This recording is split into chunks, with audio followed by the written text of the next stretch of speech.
documentary and look on it with pride, like, wow, my dad was a bad motherfucker. He really did what he had to do. Wow, my mom really got her shit together. I love a success story, but even more than a success story, I like a dude who fucks his life up and then gets it back together again story. Those are my favorite stories.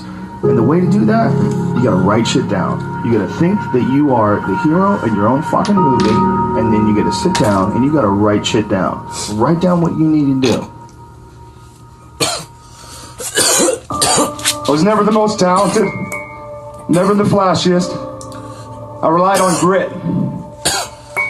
Other players might have been more talented, but I can assure you, no one was going to outwork me.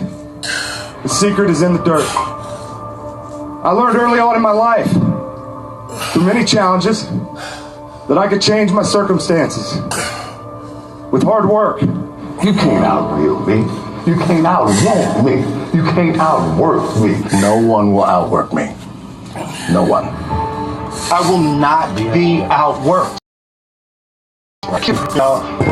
You might have more talent than me. You might be smarter than me. You might be sexier than me. You might be all of those things. You got it on me in 9 categories. The sheer concentration that is required to pursue a dream, you see, it's not for everyone.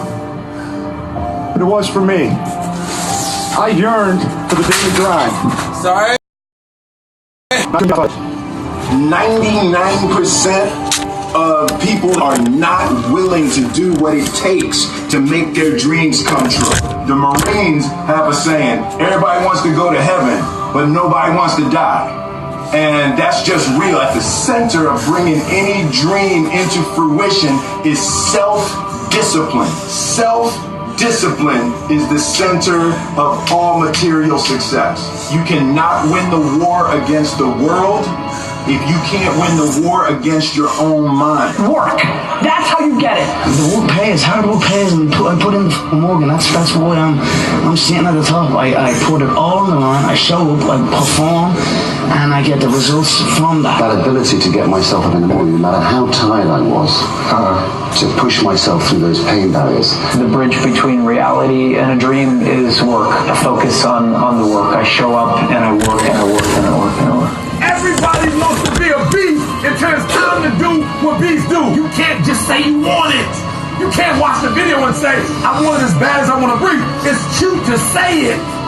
But when it's showtime, when the sun comes up, all you can do is all you can do.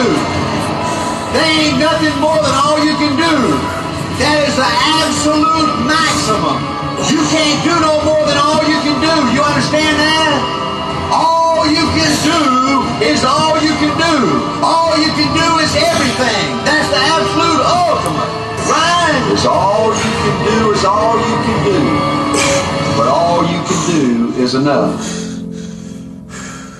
The only thing that you can control that influences success in life is how hard you work, how honest you are, and how well you deal with others. You can control those variables. You can't control how lucky you are, although the more you work, the luckier you get. You have no influence on the intellectual capabilities that God did or did not give you. But you can work as hard as possible. You can be scrupulously honest so that people respect you. And you can get along with others because nobody does anything by themselves. Did you have to pay a price though, you personally? Well, I think that everything is an either or. There is a price in everything. You can study or you can go out and play. You can defer to others or you can try to hog the credit. You can be honest and suffer the consequences, or you can lie, cheat, and steal. Long term, you are better off if you work harder. You are better off if you're honest, and you are better off if you give others credit and get them to help you by helping them.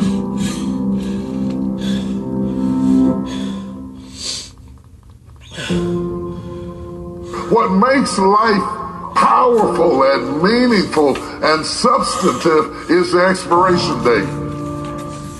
what you do up until then is your fault. You do what you love doing and you do it well, then everything should sort of fall into place. If we were to live forever, we could be slowful and lazy and indifferent because we'd have forever to get it straight.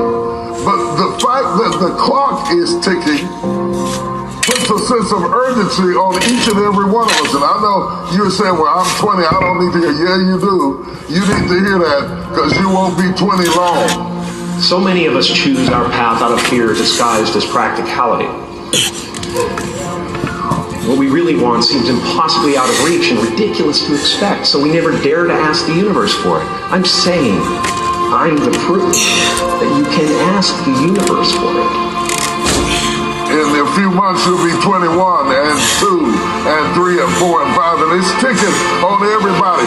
Procrastination then becomes an enemy because we cannot afford to procrastinate with a time that we do not have. Most of us right now are looking at where we are with a certain degree of disdain, expecting to have gone further than where we are by now. We look back and wonder, was I really a good steward of the time that God gave me?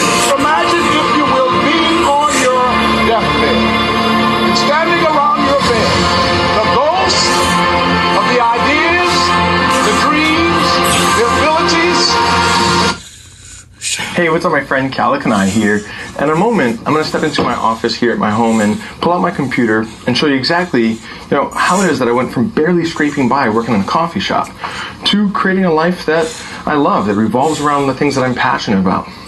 Before we get into that, though, can I just be perfectly honest with you? Anyone who tells you that wealth accumulation is easy, well, they're flat out lying to you. There's millionaires running around the internet talking about how they have a system that you can duplicate, and really what they're doing is selling a pipe dream. And anyone who flashes their Lamborghini and fancy cars with every chance, while also saying that those things aren't important to them, well, they're full of you know what. You see, what these people are doing is attempting to